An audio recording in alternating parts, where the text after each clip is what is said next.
नाज़रीन, इस वक्त हम लाहौर के इलाका मांगा मंडी में मौजूद हैं और मांगा मंडी से नुमाइंदा खसूसी लाहौर रंग नाजिम रजा साहब हमारे साथ मौजूद हैं। उनकी ज़ुबानी जानते हैं ये अफसोसनाक वाक़या जिसमें 17 साला बच्ची को मुसलसल ज़्यादती का निशाना बनाया जाता रहा और फिर वो बच्ची हामला हो गई। हामला होने के बाद वो तड़प तड़प के ज़िंदगी की बाजी हार गई। उसमें पुलिस ने अब तक क्या किया है, तमाम मौक़िफ़ तो आपको सुना चुके हैं, मजीद हकाइक इनकी ज़ुबानी सुनाते हैं। भाई, बड़ा अफसोसनाक कि ये वाक़या रिपोर्ट हुआ है नाज़िम साहब।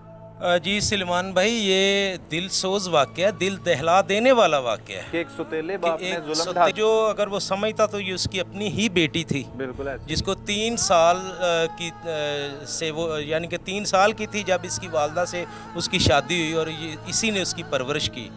तो सगी ही बनती थी बेटी, लेकिन वो उसने सुतेलगी दिखाई और वो उसके अंदर की जो एक दरिंदगी होती है ना, दरिंदगी दिखाई है, वो दरिंदगी उसने दिखाकर और इसको जो है ना अपनी दरिंदगी का निशाना खुद भी बनाता रहा है और अपने उसका एक कज़न है सजाद जो जिसके साथ मिल के उससे भी वो दरिंदगी करवाता रहा इस बच्ची के साथ। और बच्ची पता नहीं कब से ये जुल्म सह रही थी। जी बिल्कुल, बच्ची जुल्म भी सह रही थी और अंदर ही अंदर वो ख़त्म भी होती जा रही थी। जब इसकी वालदा को ये सारा माजरा पता चला तो वालदा ने उससे जो है ना बार बार दरियाफ्त किया। बच्ची सहमी हुई थी क्योंकि उसे पिस्टल दिखाया जाता था, उस पर तशद्दुद किया जाता था बांस की सोटी से, जो इन लोगों ने हकाइक बताए हैं। बांस की सोटी से उस पर जुल्म किया जाता था।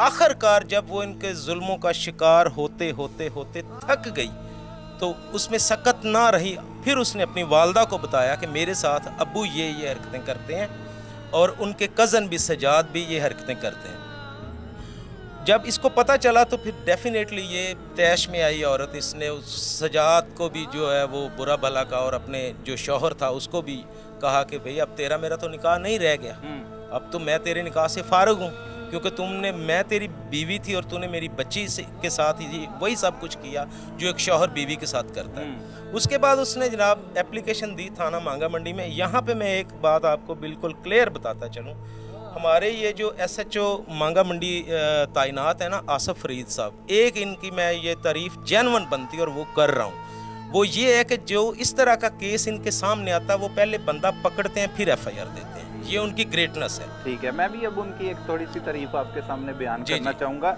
ये जिस पे उन्होंने FIR दी है, जिस तहरीर पे मतन में, उसमें 4 से 5 मरतबा लिखा है कि 5 से 6 माह उसे मुसलसल जना जबर किया जाता है। बिल्कुल ऐसे ही है। जी। लेकिन 302 की दफात नहीं लगी वहाँ पे। ये यहाँ पे उनकी तारीफ कहाँ पे जाती है? ये जारी बात है, यहाँ पे उनकी तारीफ जो वो मट्टी में मिल जाती है। जो उनका मेरे सामने तो और भी बहुत सारे केसेस हैं जिसमें उन्होंने ये मतलब इंसानियत दिखाई है कि इस तरह का जब भी वाक़या होता है वो पहले बंदा पकड़ते हैं फिर FIR देते हैं। लेकिन दफा ही गायब हो जाना, एक ज्यादती की दफा को हटा देना, ये तो बहुत बड़ा जुल्म है। जुल्म है, ये तो जुल्म हुआ है उनसे, ठीक है।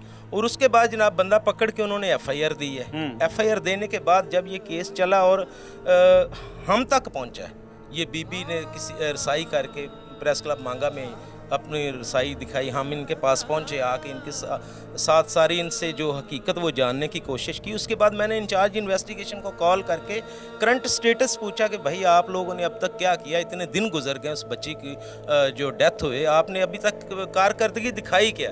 तो उन्होंने यही कहा जी कि एक तो मुलज़म जो है वो हमारे जो गिरफ्त में है और दूसरे के लिए इंशाल्लाह टीमें तश्कील दी हैं। वो जो रवायती बयान होते हैं वही उन्होंने, और अभी तक दूसरा और अभी तक गिरफ्तार नहीं हो सका। ये मुआशरे में हो क्या रहा है मुआशरे में आजकल, और ख़ास तौर पर एक सुतेला बाप अपनी बेटी के साथ ज्यादती कर रहा है। यहाँ पर और भी वाक़यात जो हैं वो रिपोर्ट हुए, जैसे एक अकेडमी जाते हुए बच्ची को ज्यादती का निशाना बनाया गया, लेकिन वो CCD के साथ मुकाबले में दोनों मुल्ज़मान मारे गए। अच्छा सलमान भाई, तो वाक़यात क्यों बढ़ रहे हैं? काबिले गौर जो बात है ना वो ये है कि पंजाब गवर्नमेंट ने CCD बनाई थी कि हम पंजाब को जो है वो क्राइम से पाक कर देंगे। 90 दिन का टाइम दिया था उन्होंने, लेकिन अब देखने में ये आ रहा है कि बजाय क्राइम कंट्रोल होने के मजीद बढ़ते जा रहे हैं। आए रोज़ कोई ना कोई वाक़या हो रहा है, आए रोज़ कोई ना कोई वाक़या हो रहा है। यहाँ हो सकता है लम्हा फिक्री आई है, FIR दर्ज करवा रहे हैं कि उन्हें इंसाफ मिल पाएगा। CCD या एक उम्मीद जो है वो उभर आई है।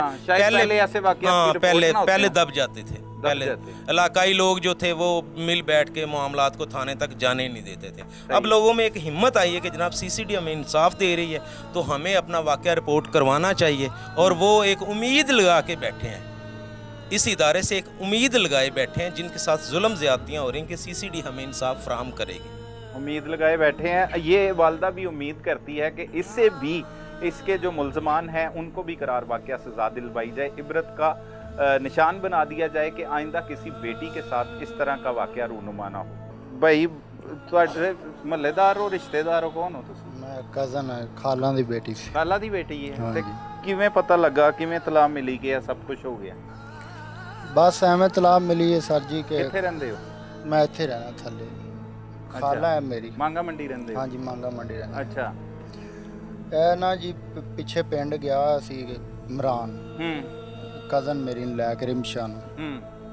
ਬਿਮਾਰ ਸੀ ਕਾਫੀ ਜ਼ਿਆਦਾ ਤੇ ਤਬੀਅਤ ਨਹੀਂ ਠੀਕ ਸੀ, ਦਿਨ ਬੇ ਦਿਨ ਥੱਲੇ ਜਾ ਰਹੀ ਸੀ, ਵੀ ਡਾਊਨ ਹੋ ਜਾ ਰਹੀ ਸੀ। ਅੱਛਾ। ਤੇ ਮੈਂ ਉਹ ਤੋਂ ਫੋਨ ਕੀਤਾ ਵੀ ਯਾਰ ਤੂੰ ਵਾਪਸ ਲੈ ਕੇ ਆ ਇਹਨੂੰ ਇੱਥੇ ਆਪਾਂ ਨਾ। ਮੈਨੂੰ ਪਤਾ ਲੱਗ ਗਿਆ ਸੀ ਪਹਿਲੇ, ਮੈਨੂੰ ਸ਼ੁਰੂ ਤੋਂ ਹੀ ਪਤਾ ਸੀ ਕਿ ਇਮਰਾਨ ਗਲਤ ਕਰਦਾ ਹਾਂਜੀ, ਗਲਤ ਤੇ ਕਰਦਾ। ਸ਼ੁਰੂ ਤੋਂ ਪਤਾ ਸੀ ਤੇ ਬੱਚੀ ਨੂੰ ਮਰਨ ਦਿੱਤਾ ਤੁਸੀਂ? ਕੁਝ ਬਚਾਉਣ ਵਾਸਤੇ ਕੁਝ ਸਰ ਵੀ ਨਹੀਂ ਜੀ ਕੀਤਾ? ਬਹੁਤ ਕੁਛ ਕੀਤਾ। ਉਹ ਕੀ ਕੀਤਾ? ਬੱਚੀ ਨੂੰ ਬਚਾਉਣ ਵਾਸਤੇ ਕੋਈ ਐਸੀ ਜਗ੍ਹਾ ਨਹੀਂ ਛੱਡੀ, ਕੋਈ ਐਸਾ ਹਸਪੀਟਲ ਨਹੀਂ ਸ਼ੁਰੂ ਛੱਡਿਆ। ਤੋਂ ਜਦੋਂ ਪਤਾ ਲੱਗਾ ਉਦੋਂ ਹੀ 15 ਤੇ ਫੋਨ ਕਰਨਾ ਸੀ, ਪੁਲਿਸ ਬੁਲਾਣੀ ਸੀ ਸਰ ਜੀ ਮੈਂ ਇਹਨੂੰ ਫੜਵਾ ਦੇਣਾ ਸੀ ਅਸੀਂ ਜ਼ਾਲਮ ਆਪਣੇ ਨੂੰ। ਤਰੀਕੇ ਨਾਲ ਫੜਨਾ ਸੀ ਨਾ ਉਹਨੂੰ। ਅੱਛਾ। ਬਸ ਕੁਝ ਕਿੰਨੀ ਦੇਰ ਪਹਿਲੇ ਪਤਾ ਲੱਗਾ? ਜਦੋਂ ਪਹਿਲੀ ਵਾਰੀ ਜ਼ਿਆਦਤੀ ਕੀਤੀ ਸੀ ਉਹਨੇ ਉਹਦੇ ਨਾਲ? ਨਹੀਂ ਨਹੀਂ ਹਾਂ। ਥੋੜਾ ਲੇਟ ਪਤਾ ਲੱਗਿਆ, ਉਦੋਂ ਮੈਂ ਪਿੰਡ ਸਾਂ। ਕਿੰਨੀ ਦੇਰ ਹੋ ਗਈ ਫਿਰ ਵੀ? ਹੋਗਾ ਸਾਲ, 2 ਕਿ ਸਾਲ? ਨਹੀਂ ਨਹੀਂ ਹੂੰ। ਹੋਗਾ ਕਿ 1.5-2 ਮਹੀਨੇ ਹੋਏ ਨੇ। 1.5-2 ਮਹੀਨੇ? ਹਾਂਜੀ। ਤੇ ਉਹਦੀ ਵਾਲਦਾ ਨੂੰ ਦੱਸਿਆ ਤੁਸੀਂ? ਤੁਹਾਨੂੰ ਪਤਾ ਨਹੀਂ, ਕਿਵੇਂ ਲੱਗਾ ਕਿ ਉਹ ਇੰਜ ਕਰਦਾ ਹੈ? ਉਹ ਕਿਹੜੀ ਕੁੜੀ ਸੀ ਨਾ ਰਿਮਸ਼ਾ, ਹਾਂ। ਉਹ ਨਾ ਵੀ ਮੇਰਾ ਕੋਈ ਜ਼ਿਆਦਾ ਖਿਆਲ ਰੱਖਦੀ ਸੀ ਅੱਛਾ। ਵੀ ਇਸ ਵਜ੍ਹਾ ਤੋਂ ਉਹਦੇ ਤੋਂ ਮੈਂ ਪੁੱਛਿਆ ਵੀ ਮੈਂ ਦੱਸਣਾ ਵੀ ਬੇਟਾ ਵੀ ਕੀ ਮਸਲਾ ਹੈ, ਹਾਂ। ਵੀ ਤੂੰ ਡਾਊਨ ਹੋਈ ਜਾ ਰਹੀ ਹੈ ਦਿਨ ਬ ਦਿਨ, ਮੈਂ ਤਾਂ ਚਲੋ ਦੱਸ ਦੇ ਵੀ ਕੀ ਮਸਲਾ ਹੈ। ਹਾਂ। ਉਹਨੇ ਪਹਿਲੇ ਸਜਾਦ ਦਾ ਨਾਮ ਲੈਂਦੀ ਰਹੀ ਵੀ ਉਹਨੇ ਮੇਰੇ ਨਾਲ ਜ਼ਿਆਦਤੀ ਕੀਤੀ। ਮੈਂ ਕਿਹਾ ਵੀ ਕਿ ਵੀ ਕਿਵੇਂ ਕਿਵੇਂ ਜ਼ਿਆਦਤੀ ਕੀਤੀ ਉਹਨੇ, ਕਿੱਥੇ ਵੀ ਕੀ ਵਿਖਾ ਕੇ ਜ਼ਿਆਦਤੀ ਕਰਦਾ ਰਿਹਾ ਉਹ। ਹਾਂ। ਵੀ ਇਹ ਜ਼ਬਰਦਸਤੀ ਕਰਦਾ ਰਿਹਾ ਕਿ ਆਪ ਤੋਂ ਵੀ ਸਾਰਾ ਕੰਮ ਰਲਿਆ ਮਿਲਿਆ ਸੀ। ਹਾਂ। ਉਹਨੇ ਕਿਹਾ ਨਹੀਂ ਜ਼ਬਰਦਸਤੀ ਕਰਦਾ ਸੀ ਮੇਰੇ ਨਾਲ, ਅੱਛਾ। ਵੀ ਕਦੇ ਪਿਸਟਲ ਵਿਖਾਉਂਦਾ ਸੀ, ਪਿਸਤੌਲ, ਹਾਂ। ਕਦੇ ਮਾਰਦੇ ਸਨ ਮੈਨੂੰ। ਹਾਂ। ਅੱਛਾ। ਫਿਰ ਮੈਂ ਪੁੱਛਿਆ ਵੀ ਇੱਕ ਤਾਂ ਨਹੀਂ ਹੋਣਾ ਨਾ, ਇੱਕ ਨਹੀਂ ਜ਼ਬਰਦਸਤੀ ਕਰ ਸਕਦਾ, ਹਾਂ। ਵੀ ਤੂੰ ਹੋਰ ਦੱਸ ਵੀ ਹੋਰ ਕੌਣ ਸੀ ਨਾਲ। ਕਹਿੰਦੀ ਰਹੀ ਨਹੀਂ ਕੋਈ ਵੀ ਨਹੀਂ, ਕੋਈ ਵੀ ਨਹੀਂ। ਫਿਰ ਮੈਂ 5-6 ਦਿਨ ਹੋਰ ਰੁਕਿਆ, ਫਿਰ ਮੈਂ ਪੁੱਛਿਆ, ਇੱਥੇ ਉੱਤੇ ਪਈ ਹੁੰਦੀ ਸੀ ਉਹ। ਅੱਛਾ। ਮੈਂ ਕਿਹਾ ਬੇਟਾ ਵੀ ਤੇਰੀ ਤਬੀਅਤ ਬਹੁਤ ਡਾਊਨ ਹੁੰਦੀ ਜਾ ਰਹੀ, ਮੈਂ ਦੱਸ ਦੇ ਵੀ ਦੂਸਰਾ ਵੀ ਕੌਣ ਸੀ। ਫਿਰ ਉਹਨੇ ਮੈਨੂੰ ਕਿਹਾ ਵੀ ਮੇਰਾ ਵੀ ਅੱਬੂ ਮੇਰੇ ਨਾਲ ਜ਼ਿਆਦਤੀ ਕਰ, ਦੋਵਾਂ ਨੇ ਮੇਰੇ ਨਾਲ ਨਾ ਵੀ ਜ਼ਿਆਦਤੀ ਕਰਦੇ ਰਹਿਣ ਦੋਵੇਂ। ਹਾਂ, ਇਹ ਤੇ ਕਰ ਉਸਨੇ ਆਪਣੀ ਅੰਮੀ ਨੂੰ ਨਹੀਂ ਦੱਸੀ ਸੀ ਇਹ ਗੱਲ? ਹਾਂਜੀ ਅੰਮੀ ਨੂੰ ਨਹੀਂ ਦੱਸੀ ਸੀ। ਅੱਛਾ। 2-3 ਦਿਨ ਹੀ ਹੋਏ ਸਨ ਤੇ ਫਿਰ ਵਾਪਸ ਚਲੇਗਾ ਪਿੰਡ ਉੱਥੇ ਪਿੱਛੇ। ਅੱਛਾ। ਉਸੇ ਇਮਰਾਨ ਨਾਲ ਭੇਜਤਾ? ਹਾਂਜੀ ਬਹੁਤ ਡਾਊਨ ਹੋ ਗਈ ਸੀ। ਤੇ ਉਹਦੇ ਨਾਲ ਮੈਂ ਜਾਣ ਕਿਵੇਂ ਦਿੱਤਾ? ਮੈਂ ਫੈਕਟਰੀ ਹੁੰਦਾ ਸਾਂ ਨਾ। ਅੱਛਾ। ਇਹ ਹੁਣ ਵੀ ਤੁਹਾਡੇ ਸਾਹਮਣੇ ਹੋਣ ਹੀ ਆਇਆ ਮੈਂ ਫੈਕਟਰੀ। ਹਾਂ। ਤੇ ਉੱਥੋਂ ਫਿਰ ਇਹਨਾਂ ਨੂੰ ਕੁੜੀ ਨੇ ਇਹਨਾਂ ਨੂੰ ਵੀ ਦੱਸਤਾ ਸਾਰਾ ਕੁਝ ਵੀ ਇੰਝ ਇੰਝ ਹੋਈ, ਕਿਲੇ ਜ਼ਿਆਦਾ ਡਾਊਨ ਹੋਈ ਹੈ। ਤਾਂ ਫਿਰ ਇਮਰਾਨ ਨੇ ਮੈਨੂੰ ਫੋਨ ਕੀਤਾ ਵੀ ਮੈਂ ਨਾ ਵੀ ਵਾਪਸ ਆ ਰਿਹਾ, ਮੇਰੇ ਤੇ ਆ ਬਦਨਾਮੀ ਲਾਤੀ ਹੈ। ਮੈਂ ਕਿਹਾ ਵੀ ਮੈਂ ਬੁਲਾ ਬਲੂ ਕੇ ਘਰ ਮੰਗਾਉਣਾ ਚਾਹੁੰਦਾ। ਇਮਰਾਨ ਤੁਹਾਡਾ ਵੀ ਰਿਸ਼ਤੇਦਾਰ ਹੋਏਗਾ ਨਾ? ਹਾਂਜੀ ਹਾਂਜੀ ਇਮਰਾਨ ਦੇ ਰਿਸ਼ਤੇਦਾਰ। ਅੱਛਾ। ਖਾਲਾਂ ਦਾ ਬੰਦਾ ਸੀ ਤੇ ਮੇਰਾ ਮਾਸੜ ਹੋਇਆ ਨਾ।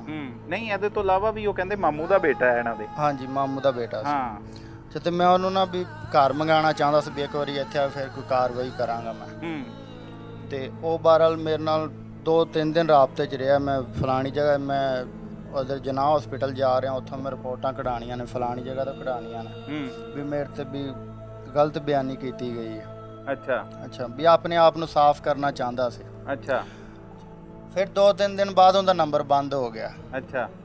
ਅੱਛਾ। ਫਿਰ ਕੁੜੀ ਨੂੰ ਮੈਂ ਇਹਨਾਂ ਨੂੰ ਕਿਹਾ ਖਾਲਾ ਹੋਰਾਂ ਵੀ ਤੁਸੀਂ ਵਾਪਸ ਲੈ ਆਓ, ਵੀ ਜ਼ਿਆਦਾ ਤਬੀਅਤ ਡਾਊਨ ਹੈ ਤਾਂ ਆਪਾਂ ਹੋਰ ਕਿਤੇ ਲੈ ਚੱਲਦੇ ਹਾਂ। ਫਿਰ ਇੱਥੇ ਮਾਂਗਾ ਮੰਡੀ ਅਲੀ ਚਿਲਡਰਨ ਹਸਪੀਟਲ ਹੈ, ਉੱਥੇ ਅਸੀਂ ਲੈ ਗਏ ਸ਼ਾਮ ਟਾਈਮ। ਅੱਛਾ। ਉੱਥੋਂ ਬੋਤਲਾਂ ਲਵਾਈਆਂ ਨੇ। 3 ਬੋਤਲਾਂ ਮੈਂ ਲਵਾਈਆਂ ਨੇ ਜਾ ਕੇ, ਤੇ ਵਾਪਸ ਇੱਥੇ ਘਰ ਲੈ ਆਂਦਾ। ਅੱਛਾ। ਘਰ ਲਿਆਏ ਤੇ ਉਸ ਨਾਲ ਸਾਰੀ ਸੁੱਜ ਗਈ ਹੈ, ਪੂਰਾ ਜਿਸਮ ਹੁੰਦਾ। ਬਸ ਸਾਨੂੰ ਕਹਿੰਦੀ ਵੀ ਮੈਂ ਨਾ 3-4 ਦਿਨ ਮੇਰੀ ਜ਼ਿੰਦਗੀ ਹੋਰ ਵੀ ਜੋ ਕੁਝ ਕਰਨਾ ਤੁਸੀਂ ਕਰ ਲਵੋ, ਕਿਹੜੀ ਵੀ ਕਾਰਵਾਈ ਕਰਨਾ ਚਾਹੁੰਦੇ। ਫਿਰ ਅਸੀਂ ਗਏ ਥਾਣੇ ਜਾ ਕੇ ਅਸੀਂ ਉੱਥੇ ਦਰਖਾਸਤ ਲਿਖਾਈ। ਦਰਖਾਸਤ ਲਿਖਾ ਕੇ ਉੱਥੋਂ ਇੱਕ ਬੰਦਾ ਸਾਡੇ ਨਾਲ ਆਇਆ ਇੱਥੇ ਅੱਛਾ ਘਰ। ਅੱਛਾ ਉਹ ਕੁੜੀ ਦੇ ਬਿਆਨ ਲੈ ਕੇ ਗਿਆ ਹੂੰ ਵੀ ਸਾਰੇ ਵੀਡੀਓ ਰਿਕਾਰਡ ਹੈ। ਤੇ ਫਿਰ ਵੀ ਉਹਨਾਂ ਨੇ ਵੀ ਫਿਰ ਕੁੜੀ ਫੌਤ ਹੋ ਗਈ 4 ਦਿਨਾਂ ਬਾਅਦ। ਹੂੰ ਫਿਰ ਪੋਸਟਮਾਰਟਮ ਹੋਇਆ ਇੱਥੇ ਜਨਾਹ ਹਸਪੀਟਲ 'ਚ। ਫਿਰ ਉਹਨਾਂ ਨੇ ਪਰਚਾ ਨਹੀਂ ਕੱਟਿਆ ਹੈਗਾ ਹਲੇ ਸਾਡਾ, ਹੂੰ ਕੁਛ ਨਹੀਂ ਕਿਹਾ। ਇੱਕ ਮੁਜਰਮ ਪਕੜਿਆ, ਦੂਸਰਾ ਨਹੀਂ ਹਲੇ ਪਕੜਿਆ ਹੈਗਾ। ਹੂੰ ਅੱਜ 18 ਦਿਨ ਹੋ ਗਏ ਨੇ ਨਹੀਂ ਕੁੜੀ ਬੱਚਾ ਨੂੰ। ਤੇ 302 ਦਾ ਦਿੱਤਾ ਹੈ, ਸਿਰਫ 302 ਕਤਲ ਦਾ ਦਾ। ਦਿੱਤਾ ਹੈ ਨਾ, ਸਿਰਫ ਕਤਲ ਦਾ ਜ਼ਿਆਦਤੀ ਦਿੱਤਾ, ਦਾ ਨਹੀਂ ਜ਼ਿਆਦਤੀ ਦਾ ਨਹੀਂ ਦਿੱਤਾ ਹੈਗਾ ਹਲੇ। ਅੱਛਾ ਕੀ ਬਹੁਤ ਬਾਅਦ ਹੈ ਇਮਰਾਨ ਤੇ ਸਜਾਦ ਹਾਂਜੀ ਹੈ ਹਾਂਜੀ ਸਿਆਸੀ ਹਾਂਜੀ ਪੁਸ਼ਤ ਬਣਾਈ ਹੈ। ਹਾਂਜੀ ਕੌਣ ਕਰਦਾ ਹੈ ਉਹਦੀ ਪੁਸ਼ਤ ਬਣਾਈ? ਇਹ ਦੋਨੋਂ ਹੀ ਨੇ ਜੀ, ਤੇ ਹੋਰ ਪਤਾ ਨਹੀਂ ਕੌਣ ਹੈ ਨਾਲ ਪਿੱਛੇ ਇਹਨਾਂ ਦੇ। ਅੱਛਾ ਤੇ ਸਜਾਦ ਵੀ ਵਾਵਾ ਪਿੱਛੋਂ ਵੀ ਖਾਂਦੇ ਪੀਂਦੇ ਘਰ ਦਾ। ਅੱਛਾ ਤੇ ਇਮਰਾਨ ਬਸ ਆਜ਼ਾਦ ਹੀ ਸੀ। ਹੂੰ ਇੱਥੇ ਵੀ ਰਹਿੰਦਾ ਸੀ, ਕੋਈ ਕੰਮ ਕੁਮ ਨਹੀਂ ਕਰਦਾ ਸੀ, ਖਾਲਾਂ ਹੀ ਕਰਦੀ ਸੀ, ਖਾਲਾਂ ਹੀ ਖਵਾਉਂਦੀ ਸੀ ਉਹਨਾਂ ਨੂੰ। ਹੂੰ ਤੇ ਪਹਿਲੇ ਤਲਾਕ ਦੇ ਰਹਿੰਦੇ ਸਨ, ਕਿੱਥੋਂ ਸਾਰਾ ਮਾਮਲਾ ਸ਼ੁਰੂ ਹੋਇਆ। ਹੂੰ ਫਿਰ ਕਦੋਂ ਜ਼ਿਆਦਾ ਡੋਨ ਹੋਈ ਫਿਰ ਇੱਥੇ ਲੈ ਕੇ ਆਏ ਨੇ ਸਾਡੇ ਕੋਲ। ਹੂੰ ਅਸੀਂ ਪਹਿਲੇ ਇੱਥੇ ਇਕੱਲੇ ਹੀ ਰਹਿੰਦੇ ਸਾਂ। ਅੱਛਾ ਹਾਂਜੀ ਫਿਰ ਸਜਾਦ ਤਾਂ ਪਕੜੀ ਗਿਆ ਤੇ ਹਲੇ ਇਮਰਾਨ ਦਾ ਕੋਈ ਪਤਾ ਨਹੀਂ ਹੈ, ਨਾ ਉਹ ਕੋਈ ਕਾਰਵਾਈ ਕਰ ਰਹੇ ਨੇ। ਸਹੀ ਹੈ, ਸਿਰਫ ਸਾਨੂੰ ਇਨਸਾਫ ਚਾਹੀਦਾ। ਇਨਸਾਫ ਸਾਡੀ ਚਾਹੀਦਾ। ਅਪੀਲ ਹੈ, ਸਾਨੂੰ ਇਨਸਾਫ ਚਾਹੀਦਾ। ਇਨਸਾਫ ਚਾਹੀਦਾ।